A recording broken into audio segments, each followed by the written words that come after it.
Hello guys. I've been kind of liking the intros like this. It makes me want to go back to vlogging. Like, what if I just do it vlogging style? But that would be a little bit weird. Anyways, yeah, my mic is not working today.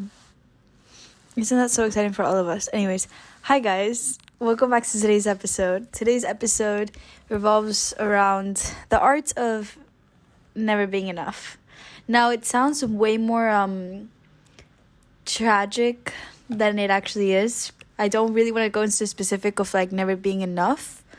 I mean, yes, but never not being enough. Does that make sense? Okay, so I always make things sound more complicated than they actually are.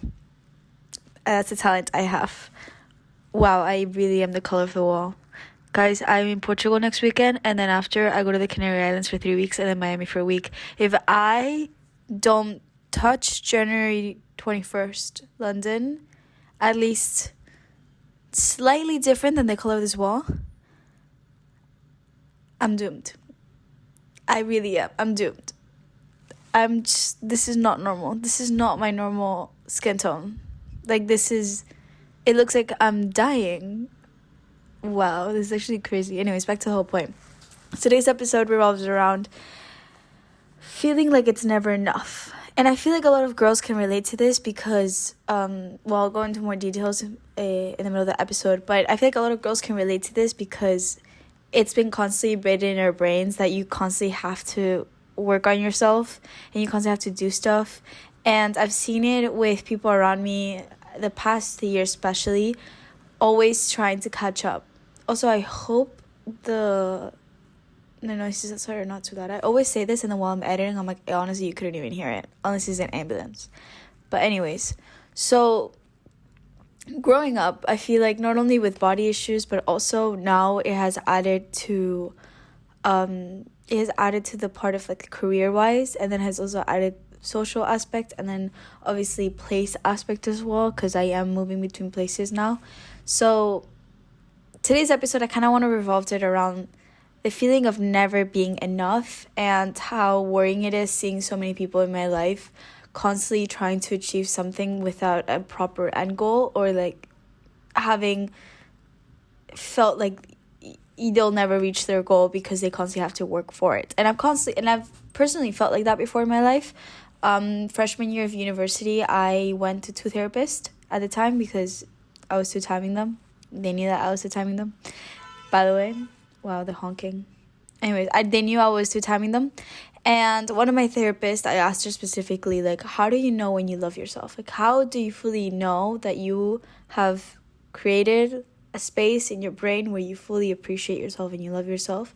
And she told me, and I've said this before in another episode, that you know you love yourself when you willingly want to spend time by yourself. When you willingly choose, it's an option that it has been given, and you choose to be by yourself on a specific day. You choose to go by yourself to buy a book. You choose by yourself to go on a walk. You choose, like, you had the option to be with people around you, but you knew that you wanted to go by yourself.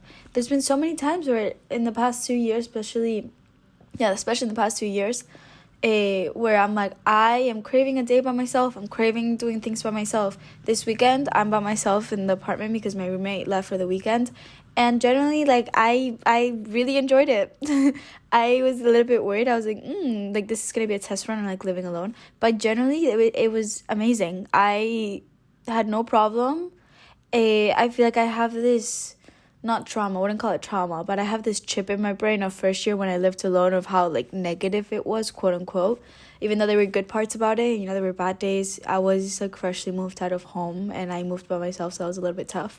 But, I think I had this chip in my brain of, it's all bad, because that's all I remember. My brain chooses to remember all the bad things and not the good parts of that experience.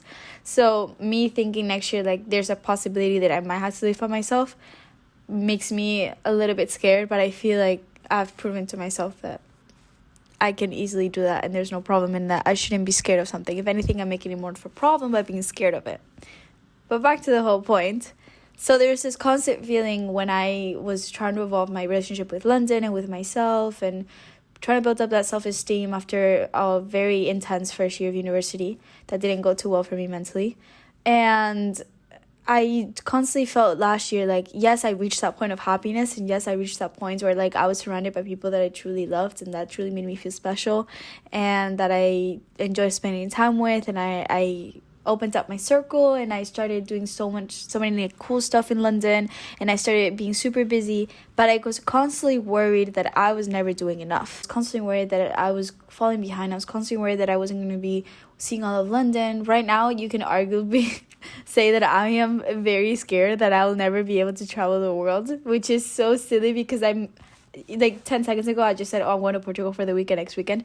I am seeing places, I am spending my horizons, I'm doing my best, I'm doing as much as I can. Like, honestly, I've been trying to do as much as I can. I feel like since I was little I had such a big travel bug, and moving to London by myself has made it so much easier because there's 5 airports here and there's so many countries so close to me. So I feel like I have this travel bug within me that I need to see so much, but I feel like I haven't done enough because I've been mostly doing Europe because that's all I can afford like while being here. And then I did all of the US when I was little, not all of it, but most of it. And now it's like I feel so behind when it comes to South America, especially being from Miami. It feels this pressure of like, damn it, I never did South America. So I have this pressure if I need to go to South America. And then I have this pressure if I need to go to Asia because it's been a dream of mine to go to Korea since I was 14 years old. And then it's, then I feel this pressure of, oh my God, but Africa's right here. I'm from the Canary Islands. I've been so close to Africa. I've literally been living in Africa technically my entire life. And I've never actually explored the continent. And there's so many wonderful and beautiful things to see there. So now I feel this pressure of, when am I going to have the time to see all these stuff? And then it just builds up this rattle in my brain of, I'm never doing enough. What am I doing? I need to do more with my life. And it's just not the greatest. And it feels like I'm never doing enough. It feels like, okay, I have a month where I want to do a graduation trip before I move to Madrid. Where do I go? Is it gonna be enough? Like, if I go to Korea for 5 weeks, like, okay, yes, that's great. I get to work on my Korean. I get to see a new country. I get to explore the new country. But that's one country. Like, what if I already made it to Asia? I've never been to Asia. Asia seems so far away. If I'm already in Asia, then why am I gonna do 5 weeks of just in Korea? Like, I should be doing more, And then I built up this pressure of, if I'm already there, I need to see, like, what's already there. I need to go to all the neighboring countries. I need to do so much. But it's like, how do I get myself there? And then I sit back and I relax and I picture my life, and I'm like, I am only 20. I have the rest of my life to keep traveling to more places. The fact that by 20 years old, by the time that I'm graduating high school, I don't need to have seen the entire world. That would be so boring. That would be so boring if I had seen everything already. That's like the feeling that you get when you go to a new place and it's so different from what you're used to, and everything's just so like magical. It just feels magical. It's such a wonderful feeling, and it would be so sad if I never get that feeling of exploring something new ever again after 20 years old. So I need to relax and think about the fact that my life isn't ending, that I'm going to the workforce does not mean that I'm done traveling ever, that I'm never going to be able to see the world again, that I have this constant pressure on myself. I also have this like really weird feeling of I'll never be able to catch up with other people in my life that have achieved so much at such a young age. But then I think about it, I'm like, there's no need for comparison, because comparison is the thief of happiness. Somebody told me this the other day and it really stuck with me. There's no need to compare because everyone's in a different life path. I'm sure there's people that they wish they were in my position, just like I wish I was in other people's positions. So at the end of the day, you're never going to be happy and you're never going to feel like you're enough if you're constantly comparing yourself to other people. That was deep. But yes, I realized the other day, I was feeling a little bit of FOMO the other day as I stayed home, and a lot of my friends were traveling this weekend and they were busy or they had like assignments and stuff. So on a specific night I just stayed home and I was painting, and I felt a little bit of FOMO.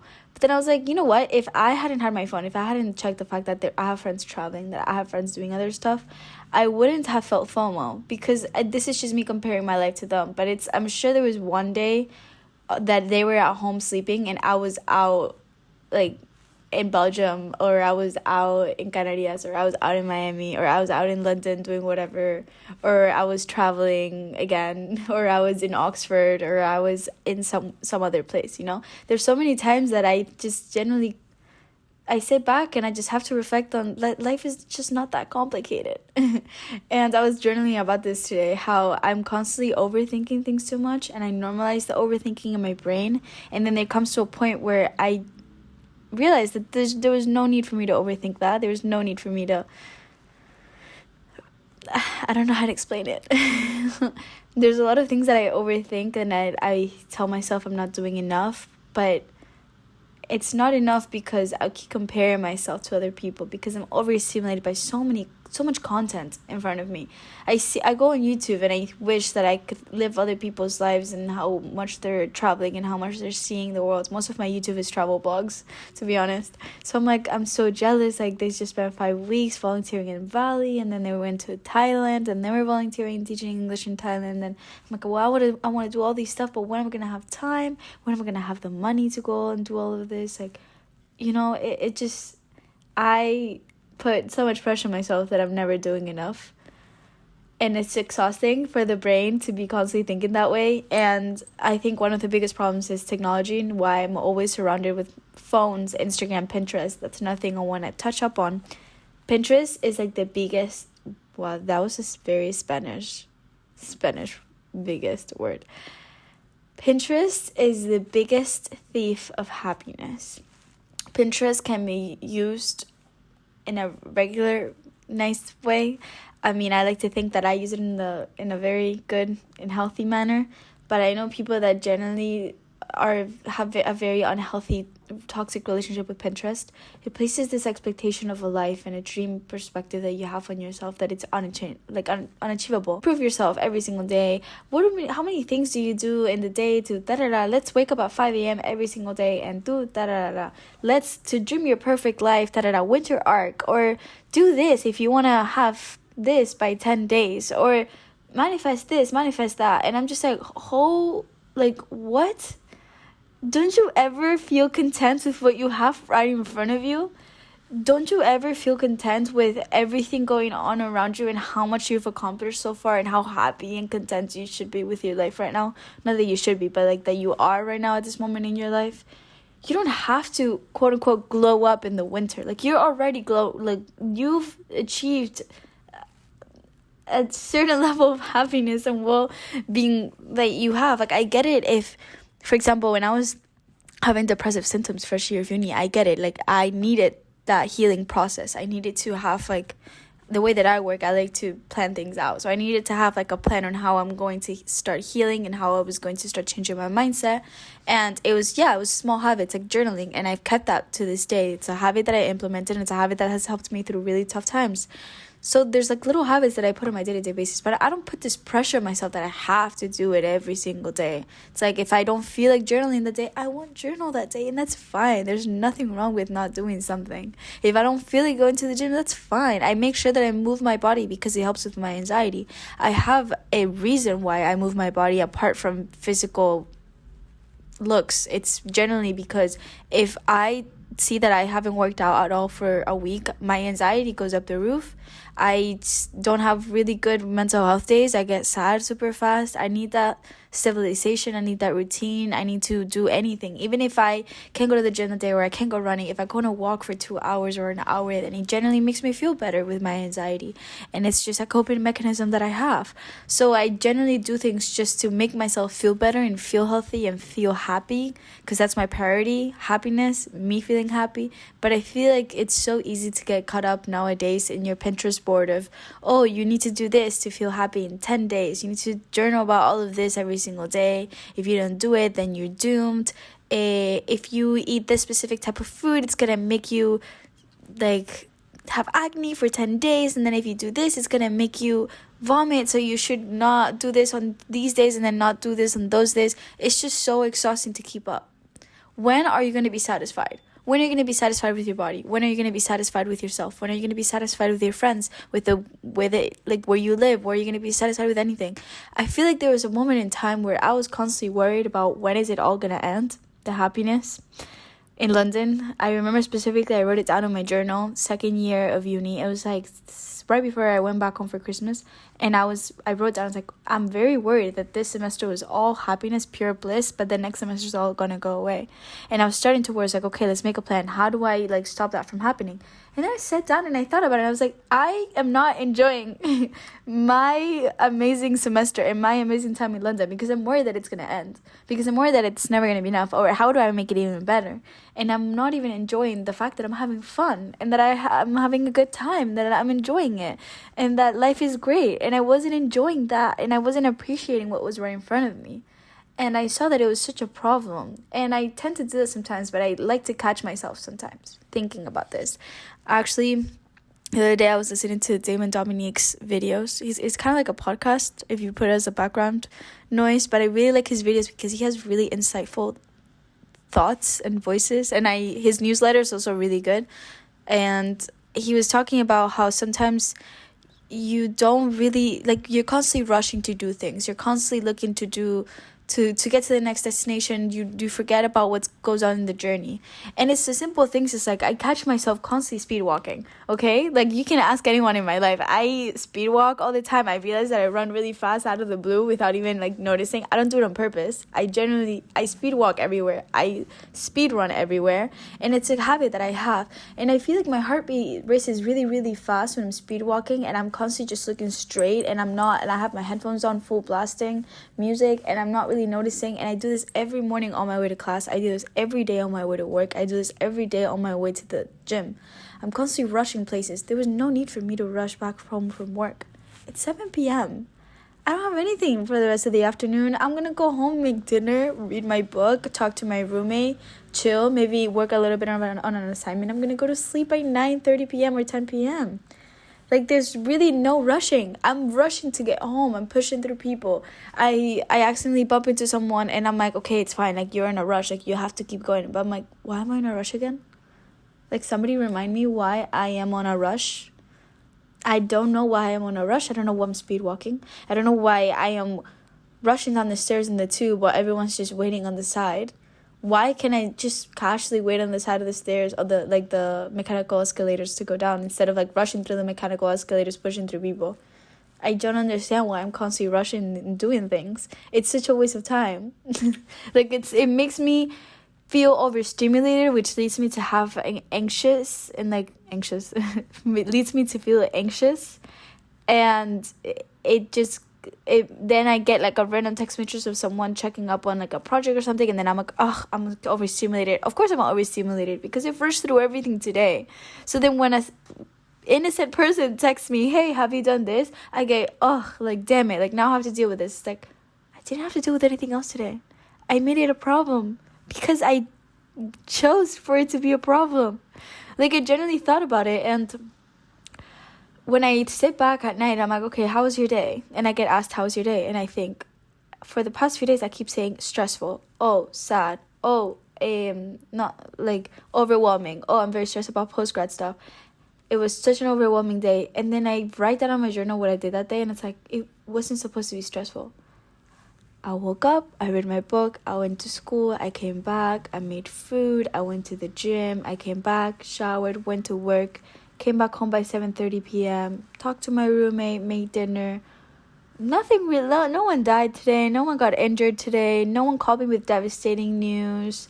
I have some assignments to do. I started them. I have a week, maybe a few days to do them. I'll get through them. Why am I having such a quote-unquote stressful day every day? It was a chill, nice day. Nothing crazy happened. And I realized that I was saying out loud or like through text, like, yeah, it was a stressful day. I'm like, was it a stressful day? Like, really? Or am I making it seem stressful?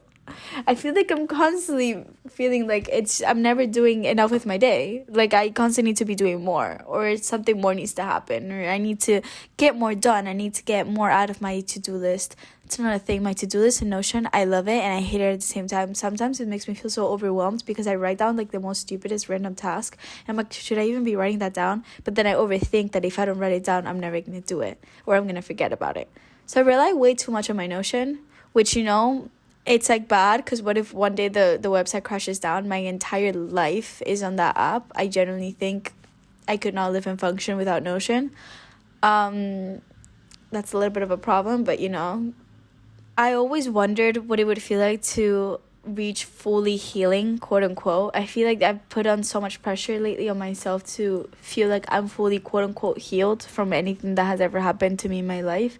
And I feel like it'll never be enough. And I feel this overwhelming feeling of I did the work for a year and a half. I journaled every day. I went on walks. I reflected. I talked about things. I, like, with anything, with like my freshman year of uni, how intense that was, and how intense last year was at the beginning, and everything that has ever happened to me that hasn't been the greatest. I've done everything under the book. I've gone to therapy. I've journaled about it. I've, reflected. I've took time to spend time by myself and reflect about life.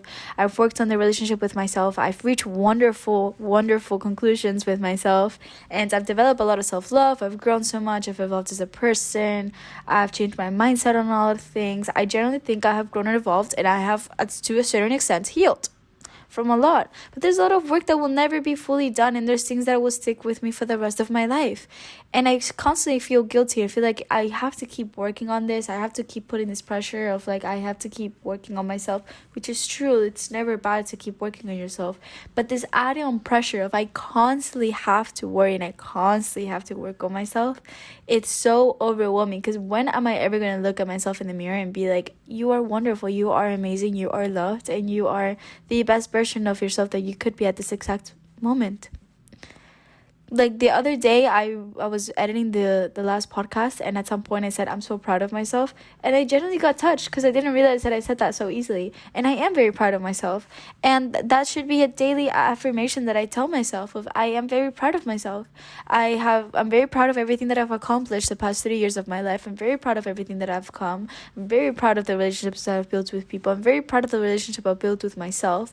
Very proud of how I've handled a lot of my problems in my life, and I should take the time to appreciate it instead of constantly worrying about what's next and what I have to tackle next, or what's left that I haven't fully worked on, or how can I glow up, or how can I be better. There's no really a need for me to glow up. Like if you think about it, what's the need of you to glow up? Like for what? If anything, you should constantly just make sure you check up on yourself and that you feel good with yourself and that you're constantly working towards something that makes you happy. And that you watch out for yourself and your happiness. That's honestly like that. I think that's probably the best way to live life. And sue me, but I generally think Pinterest is like one of the worst enemies ever on earth when it comes to self-love and self-growth. And also like all these YouTube videos of, oh my god, this is how you're gonna glow up in 5 days, how you're gonna become the best version of yourself in a month. It's like, no, that's one, unrealistic. Two, no. Why do we constantly have to be doing this? We don't have to constantly be doing all these habits. Also, yeah, I'm guilty. I wake up at 10 a.m. every single day for no freaking reason. I have class at 9 a.m. I do it willingly because I want to read my book, because it's the only time of the day that I will fully pay attention to my book and read my book. I don't know why I can't read at night. I can't. I'm exhausted. But for some reason, when I wake up in the morning and I have my cup of coffee and I open up my book and my journal, I can just focus for an hour. And it's amazing because I know for a fact that I got reading done for an hour every day. And that's just how I work. But it's not something that I do to quote unquote glow up or to quote unquote be a better version of myself. I do it because I enjoy it. And I know it makes me happy. And I know it sounds like a pain to wake up at 6 a.m. willingly to some people. And sometimes it does feel like that. But the minute that I sit down already with like changed, washed face and my coffee done and the book is sitting right in front of me, it feels rewarding. And I'm like, okay, there was a reason why I had to do that. There was a reason why I had to wake up at 6 a.m. instead of 7:30. No, except of like 8:30 a.m. because I do live like a 5-minute walk from school. Like I could easily wake up 30 minutes before class and go to class right on time. It's something that I choose to do for myself every single day because it makes me happy. And that's just how it is, you know? But I feel like there's this constant pressure of you have to wake up at 5 a.m. to go to the gym and then do this and then do that. And then you're going to be doing this. And then you can only eat carbs at this point of the day. And you can only eat lean protein at this point. It's like, no, like, yes, let's be healthy and let's take care of our bodies. But there's a point where you need to leave room for happiness, for enjoyment, for living life a little. And it's just so exhausting, to hear people constantly having to tell themselves like, I have to keep working on myself. I have to be, please make sure that you are at your happiest and your most healthiest, and that you are thriving in your own personal way, that in your own goals, but just remember that sometimes it's perfect just the way it is. Sometimes it's just enough is enough, like it'll never be enough. You'll always chase something that you'll never achieve long term in your life. Anyways, that was my rant for the week. I don't know why I got so philosophical today and in touch with my emotions, but it's something that, has been getting to me for a long time, and I thought it was like a really good topic. And some people might need to hear it because sometimes, I do it. I generally realized the other day how much I was rushing to get places that I didn't need to rush to. And sometimes I was trying to get home as quickly as I can with no reason. I could take a 5-minute stroll, go explore some new streets in my area. I really don't understand why I'm constantly rushing places. But yeah, I hope you guys enjoyed today's podcast. It was an interesting one. But yeah, see you guys next week. Peace out.